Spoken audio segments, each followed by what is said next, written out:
ওই যে জঙ্গি এমপি যাচ্ছে, আল্লাহ নবীর সুন্নত এবং এই পোশাক কোনোদিন জঙ্গির অ্যাসেম্বল হতে পারে না। জানার সবাই এই সংসদের মান ক্ষুণ্ণ হয়েছে আমি মনে করছি। সাইদুদ্দিন আহমদ হানজালা, জি আপনার পয়েন্ট অফ অর্ডারটি উত্থাপন করুন। জি, আসসালামু আলাইকুম রহমতুল্লাহ। মাননীয় স্পিকার, আপনাকে ধন্যবাদ। আমি প্রথমবার দাঁড়িয়ে কথা বলছি। আসলে এভাবে কথা বলতে চাইনি, চেয়েছিলাম যখন আমার সময় আসবে আনুষ্ঠানিকতার ভাবে একটু সুন্দরভাবে কথা বলবো, কিন্তু দুঃখের সাথে বলতে হচ্ছে আমি গত 30শে মার্চ আপনার সহধর্মিনী, আল্লাহ তাকে জান্নাতের আলা মাকাম নাসিব করুন, আমি তার জন্য দোয়া করি। তিনার জানাজায় আমি এসেছিলাম এবং উপস্থিত হয়েছিলাম।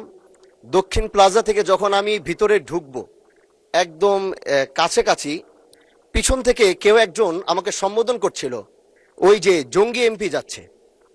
তো এই বিষয়টা আসলে এইভাবে আসতো না। তো একটু পর থেকে সোশ্যাল মিডিয়াতে দেখলাম যে এই বিষয়ে খুব লেখালেখি এবং এই ভিডিওটা নিয়ে খুব আলোচনা চলছে, যেটি জাতীয় সংসদের একজন রানিং এমপিকে সংসদের কাছে যখন জঙ্গি বলে সম্বোধন করা হয়, আর এটার জন্য এই সংসদের মান ক্ষুণ্ণ হয়েছে আমি মনে করছি।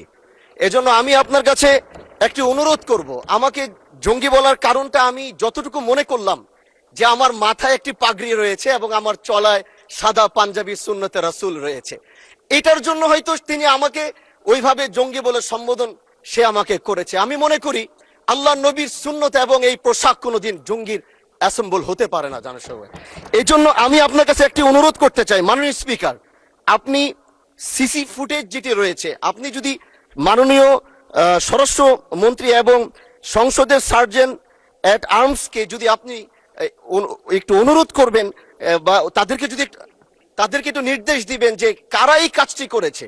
অবশ্যই এই কাজটি এই জন্য করেছে যেন এখানে আমাদের বিরোধী দল যারা রয়েছেন এখানে তাদেরকেও হয়তো তাদের সম্মান ক্ষুণ্ণ করার জন্য হতে পারে, ওখানে প্রশাসন দাঁড়িয়েছিল, প্রশাসনের সম্মান ক্ষুণ্ণ করার জন্য হতে পারে।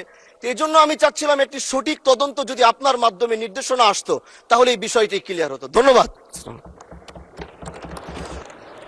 মাননীয় সদস্য, বিষয়টি অবশ্যই অত্যন্ত দুঃখজনক। আমি আপনাকে অনুরোধ জানাবো, বিশেষ অধিকার প্রশ্নে আপনি এ ব্যাপারে একটি নোটিশ দেন, বিষয়টি আমরা বিবেচনা করব। বিশেষ ধন্যবাদ।